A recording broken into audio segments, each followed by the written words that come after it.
माँ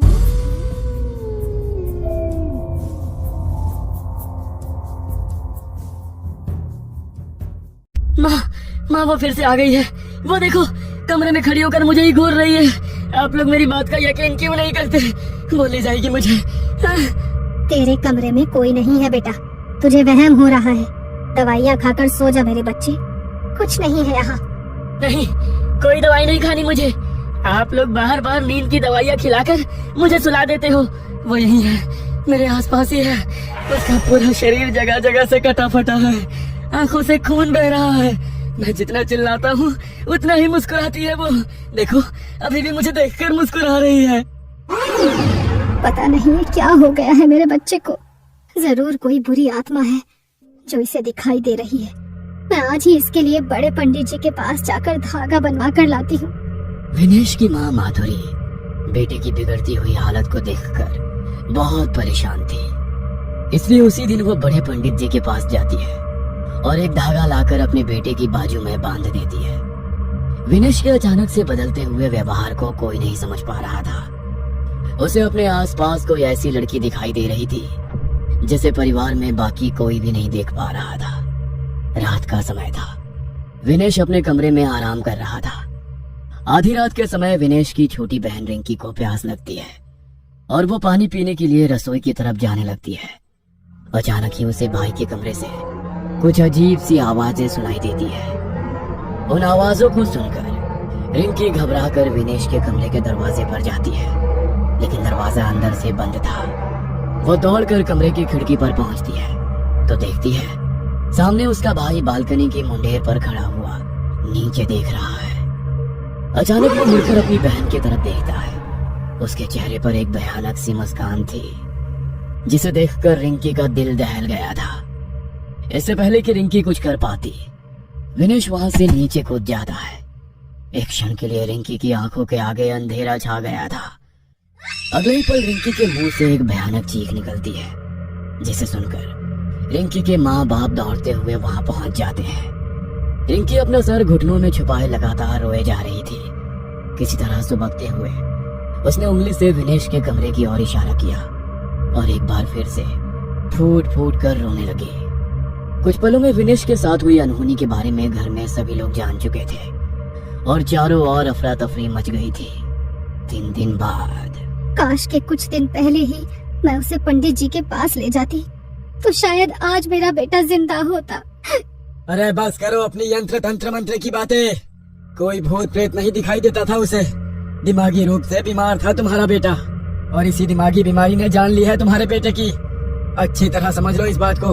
तुम्हारे जैसे लोग ही समय पर इलाज करने की बजाय झाड़ फूंक में समय वेस्ट कर देते हैं और उसके बाद जब बात हाथ से निकल जाती है तो सर पकड़कर रोते रहते हैं। गलती तो मेरी भी थी ना, जो मैं तुम्हारी बातों में आ गया, लेकिन अब किया भी क्या जा सकता है।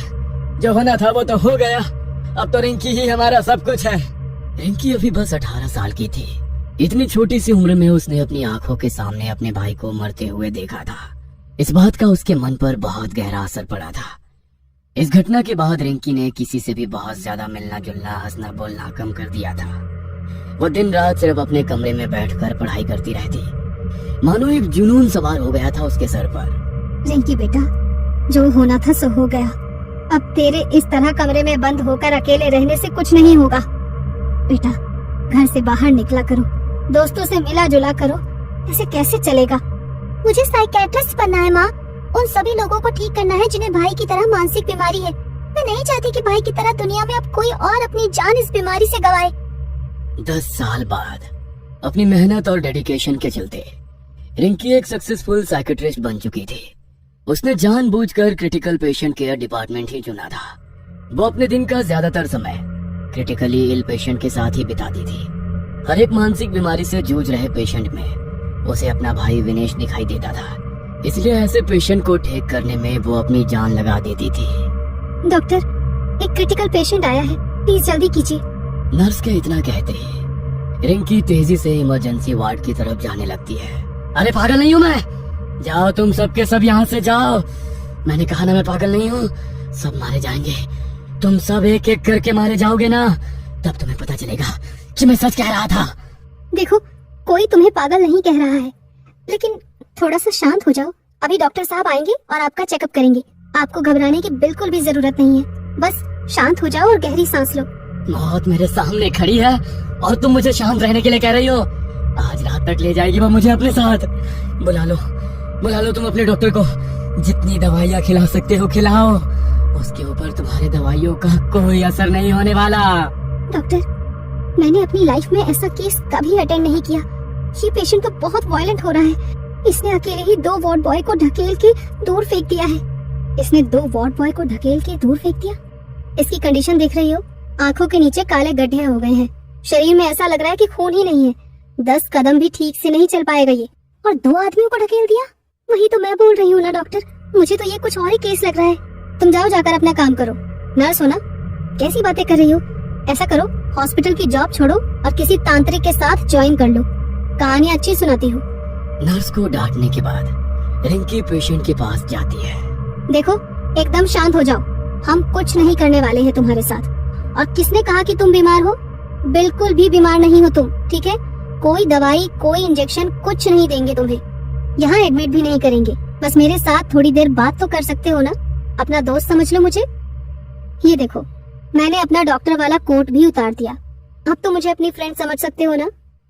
अच्छा बताओ, क्या हो रहा है तुम्हारे साथ? मुझे पता है कोई तुम्हारी बात नहीं सुनता। मैं सुनूंगी। जो भी तुम्हें फील हो रहा है सब बताओ मुझे, बिल्कुल डिटेल में। ये सब कुछ कब शुरू हुआ और कैसे हुआ, और इस समय तुम क्या फील कर रहे हो? कोई जल्दी नहीं है। मैं हूँ यहाँ पर तुम्हारे साथ। जितना वक्त लगे, टेक योर टाइम। रिंकी की जादुई आवाज सुनकर कुछ पल के लिए पेशेंट अनुज शांत हो गया था। वो सामने रखी चेयर पर बैठ जाता है और टेबल पर रखा 2 गिलास पानी एक ही सांस में पी जाता है। तुम एक डॉक्टर हो, तुम्हें शायद मेरी बात पर यकीन नहीं होगा। मुझे भी यकीन नहीं था। जब मैंने अपनी आंखों के सामने अपने पापा को जब उस रोड एक्सीडेंट में मरते हुए देखा था, तो सबने मुझे यही समझाया था कि मौत पर किसी का बस नहीं चलता। लेकिन मैं गलत था। मौत पर बस इंसानों का बस नहीं है, लेकिन वो चाहे तो मौत को अपने इशारों पर नचा सकता है। मैं समझ नहीं पा रही हूँ, तुम कहना क्या चाह रही हो? वो मतलब कौन? तुम देखना चाहती हो? जल्दी ही तुम उसे देखोगी। तुम्हारा मतलब क्या है? देखो, तुम छोड़ो ये सब, शांत हो जाओ। तुम्हें हेलुसिनेशन हो रहे हैं। ये बस एक मानसिक बीमारी है जिसका इलाज हो सकता है। This is a severe case. मेरी मानिए तो आप कुछ दिन के लिए एडमिट हो जाइए। मुझे एडमिट करोगी तुम? हाँ? मेरा समय आ चुका है। वो आज मुझे लेकर ही जाएगी और अब तुम्हारी बारी है। इतना कहकर अनुज कांच के गिलास को टेबल पर दे मारता है और उसके नुकीले सिरे से एक ही झटके में अपनी गर्दन को मुस्कुराते हुए काट देता है। अनुज के गले से खून का फवारा छूट रहा था, लेकिन वो अभी भी मुस्कुरा रहा था।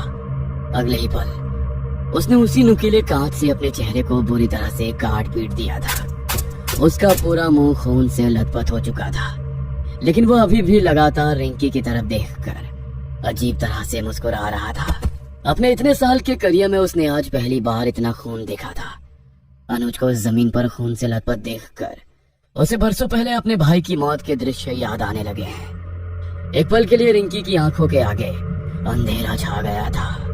चारों तरफ सन्नाटा और अंधेरा था। और यही पर उसे मध्यम सी रोशनी में जमीन में खून से लथपथ अपना भाई विनेश पड़ा हुआ दिखाई देता है, जिसे देखकर वो कांप उठती है। रिंकी की आंखें खौफ से फटी हुई थी। हकलाते हुए वो विनेश को जोर जोर से हिलाने लगती है। भैया, विनेश भैया। जमीन पर पड़ा हुआ विनेश अपनी आंखें खोल देता है और उसके खून से सने चेहरे पर एक डरावनी मुस्कान दिखाई देती है, जिसे देखकर रिंकी डर कर पीछे हट जाती है। अचानक ही नर्स और वार्ड बॉय कमरे के अंदर आते हैं और अनुज को खून से लथपथ देखकर डर जाते हैं। डॉक्टर आप ठीक तो है ना? आपके ऊपर हमला तो नहीं किया ना उस पागल ने? नहीं, मैं ठीक हूँ, तुम परेशान मत हो। अभी कुछ देर पहले घटी सारी घटना एक के बाद एक उसकी आंखों के सामने घूम रही थी। बार बार उसे अनुज और विनेश के खून से सने मुस्कुराते चेहरे नजर आ रहे थे, जिसके कारण वह बहुत असहज महसूस कर रही थी। रिंकी खुद को संभाल नहीं पा रही थी। हॉस्पिटल से निकलकर वो सीधा अपने घर पहुंचती है और फिर एक कप कॉफी पीने के बाद सीधे अपने बिस्तर पर पहुंच जाती है। कुछ ही देर बीता होगा कि उसे दरवाजे की घंटी बजने की आवाज सुनाई देती है। रिंकी दरवाजा खोलती है तो वहां उसे बस एक छोटा सा लिफाफा दिखाई देता है। ये कौन रख गया है? ना नाम है ना पता है। स्ट्रेंज। रिंकी लिफाफा खोलती है तो उसके अंदर रखे सामान को देखकर मानो उसकी सांसें हलक में अटकी रह जाती है। अंदर कुछ तस्वीरें थी जिन्हें देखकर रिंकी को अजीब सी घबराहट होने लगी थी। लिफाफे के अंदर पहली तस्वीर उसके पेशेंट अनुज की थी, दूसरी उसके भाई विनेश की और तीसरी उसकी खुद की। सभी तस्वीरों में एक असामान्य बात ये थी कि उन सभी के चेहरे बुरी तरह से कटे हुए थे और फिर भी वो मुस्कुरा रहे थे। इन 3 तस्वीरों के अलावा भी उसमें एक चौथी तस्वीर थी। रिंकी नहीं जानती थी कि वो चौथी तस्वीर किसकी है। मनोवैज्ञानिक होने के बावजूद रिंकी को महसूस हुआ जैसे डर से उसके हाथ पांव ठंडे पड़ रहे हैं। अपने हाथों को आपस में रगड़ते हुए वो फ्रिज से दूध निकालकर एक बार फिर कॉफी बनाने लगती है। रिंकी फ्रिज के डोर के रिफ्लेक्शन में खुद को देखने की कोशिश करती है। तभी उसे अपने पीछे किसी की इमेज फ्रिज के डोर में नजर आती है।